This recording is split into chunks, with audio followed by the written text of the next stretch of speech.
નમસ્કાર દર્શક મિત્રો, કરુણા ટોક્સમાં આપનું સ્વાગત છે. વંદે ગૌ માતરમ. દોસ્તો, મે મહિનાના છેલ્લા દિવસો હવે ગણાઈ રહ્યા છે, એટલે કે મે મહિનો ઉતરવા આવ્યો છે.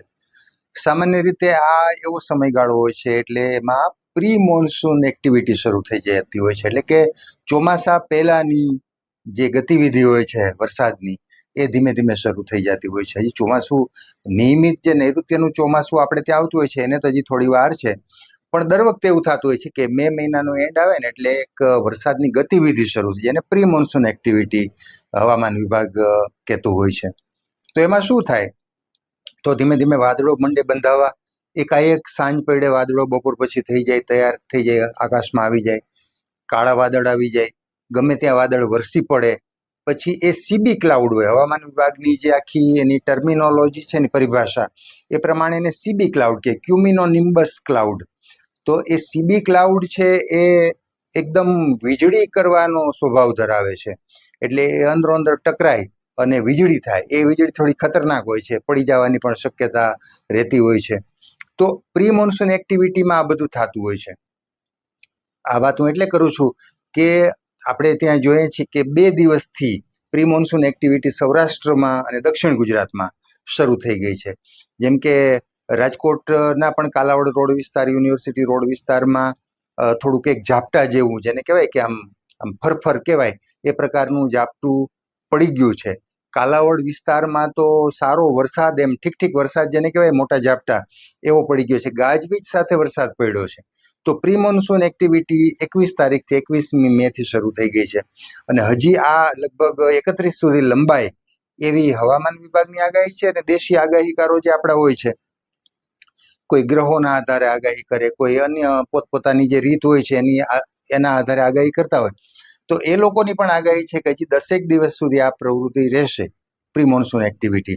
પછી નિયમિત ચોમાસું જે આપણું છે નૈઋત્યનું, એ તો કદાચ 15-20 જૂન પછી શરૂ થાય છે. પણ આ ગાળો જે છે એ થોડો સાચવવા જેવું ગાળે છે. એટલે તો વીજળી પડવાની શક્યતા રહેતી હોય છે, ગમે ત્યારે વરસાદ આવી જવાની શક્યતા રહેતી હોય છે, એટલે આપણે પણ થોડું ધ્યાન રાખવું પડશે.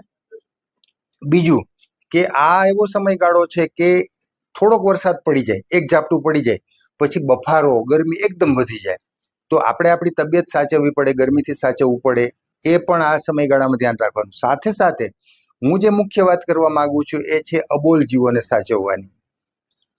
પ્રી મોન્સૂન એક્ટિવિટી શરૂ થઈ જાય એટલે ગમે ત્યારે વરસાદ આવી જાય. તો સાંજનો સમય હોય, દાખલા તરીકે 4-5 વાગ્યાનો સમય હોય ને એક ઝાપટું પડી જાય, તો આપણને તો એવું લાગે કે ઠંડક થઈ ગઈ, મજા આવી ગઈ, થોડીક વાર માટે ટાઢોળું થઈ ગયું. પણ પછી તરત જ બફારો થાય અને આ એક ઝાપટું પડે તો આપણે માનો કે ઘરમાં બર્ડ ફીડર રાખ્યું હોય અથવા તો કુંડામાં ચણ રાખી હોય, તો ચણ પલળી જાય પક્ષીઓ માટેની. તો પછી પક્ષીઓને ના મજા આવે ભીની ચણ ખાવાની, કારણ કે એક ઝાપટું આવે તો એ કુંડામાં તો થોડું પાણી ભેગું થઈ જવાનું, ચણ પલળી જવાની. તો આ પણ આપણે એક ધ્યાન રાખવું પડે. પ્રી મોન્સૂન એક્ટિવિટી શરૂ થઈ ગઈ, આપણને મજા આવે, તો આપણે કદાચ નાવાનો આનંદ આવે કે એક ઝાપટું પડે તો આપણે ઘરમાંથી બહાર નીકળી જાય, ફળિયામાં આવી જાય, અગાસીમાં જતા રહે, રોડ ઉપર આવી જાય અને ઠંડક થઈ જાય, મજા આવે, પલડા થોડોક આનંદ આવી જાય, એકદમ ટાઢોળું થઈ જાય, આપણા શરીરમાં થોડીક ઠંડક વ્યાપી જાય.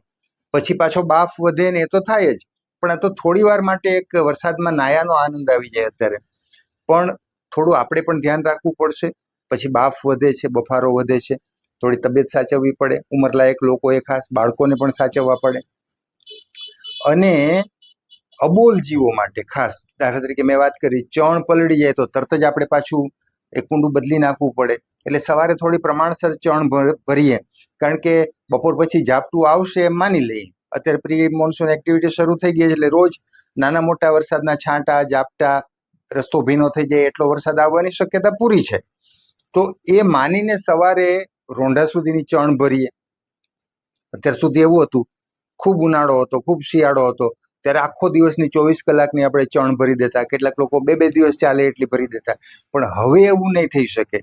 પ્રી મોન્સૂન એક્ટિવિટી શરૂ થઈ ગઈ છે એટલે ચણ તમે ભરો તો રોંઢો સુધી ચાલે, રોંઢા સુધી એટલી જ તમારે ભરવી જોઈએ.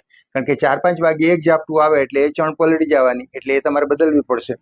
તો સવારથી ભરીએ તો રોંઢા સુધી ચાલે. રોંઢે વરસાદ આવે, ઝાપટું આવે, થોડાક છાંટા આવે તો ચણ બદલી નાખીએ, અથવા તો એટલી ઓછી ભરીએ કે ત્યાં સુધીમાં પક્ષીઓ ખાઈ જાય અને રોંઢે જો એકાદું ઝાપટું આવી જાય પછી આપણે પાછું કુંડું સાફ કરી અને એને માટેની ચણ ભરીએ.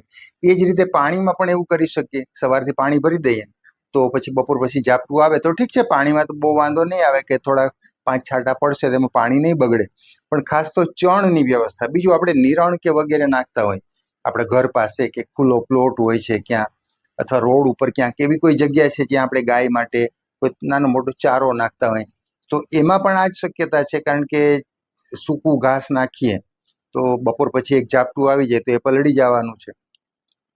તો થોડું એ રીતે સવારે ઓછું નાખીએ, કારણ કે બપોર પછી એ પલળી જવાનું છે એમ ધારણા રાખીએ, કારણ કે 10 દિવસ આ પ્રવૃત્તિ પ્રી મોન્સૂન ચાલુ રહેવાની છે.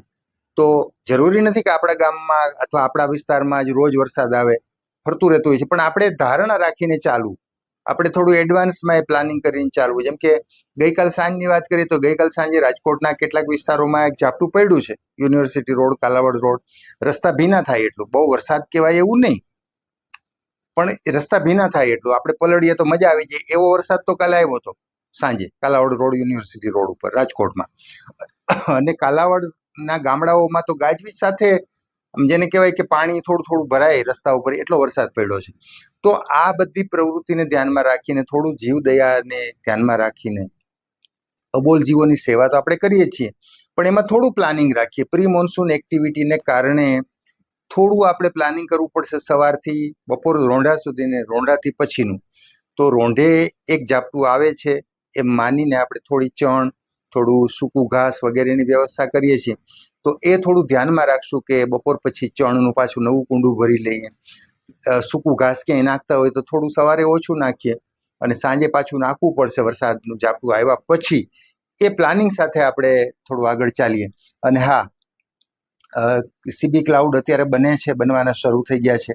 એમાં વીજળી કરવી એનો સ્વભાવ છે એ ક્લાઉડનો, અને એ વીજળી થોડીક જોખમી હોય છે, ખતરનાક હોય છે સીબી ક્લાઉડની. તો ત્યાં સુધી આપણે થોડું એ પણ ધ્યાન રાખવું પડશે, ગાજવીજ સાથે ક્યાંક વરસાદ હોય તો એવા સંજોગોમાં શક્ય હોય ત્યાં સુધી રસ્તાની ઉપર ના આવી જઈએ, વૃક્ષ નીચે ના ઊભા રહીએ, ખુલ્લામાં પટમાં ખેતરમાં મેદાનમાં ના ઊભા રહીએ. વીજળી થાય છે ભલે અત્યારે 10, 15, 20 મિનિટ પૂરતો જ આ માહોલ હોય છે પ્રી મોન્સૂનમાં, કે અડધો કલાક પૂરતો. તો અડધી કલાક માટે આપણે થોડા સલામત જગ્યાએ ઊભા રહીએ જ્યારે વીજળી થાય છે, કારણ કે આ સીબી ક્લાઉડની વીજળી ખતરનાક હોય છે. તો આપણે આપણી જાતને પણ બચાવવાની છે અને આપણા અબોલ જીવોને, આપણા આંગણાના અતિથિઓને પણ થોડું સપોર્ટ કરવાનો છે. તો પ્રી મોન્સૂન એક્ટિવિટી જ્યાં સુધી ચાલે ત્યાં સુધી આટલી સાવચેતી રાખીએ. બસ પછી મોન્સૂનમાં તો ઘણી સાવચેતી રાખવી પડશે, એ વાત જે તે વખતે કરશું. પણ આ 15 જૂન સુધીની અથવા તો 31 મે સુધીની જે આગાહી છે ત્યાં સુધી અત્યારે આપણે આટલી સાવચેતી રાખવી પડશે. બસ અત્યારે આટલી વાત કરવી હતી. ફરી પાછા કોઈ નવી વાત સાથે, નવા વિષય સાથે મુલાકાત કરશું. ત્યાં સુધી રજા આપશો. નમસ્કાર.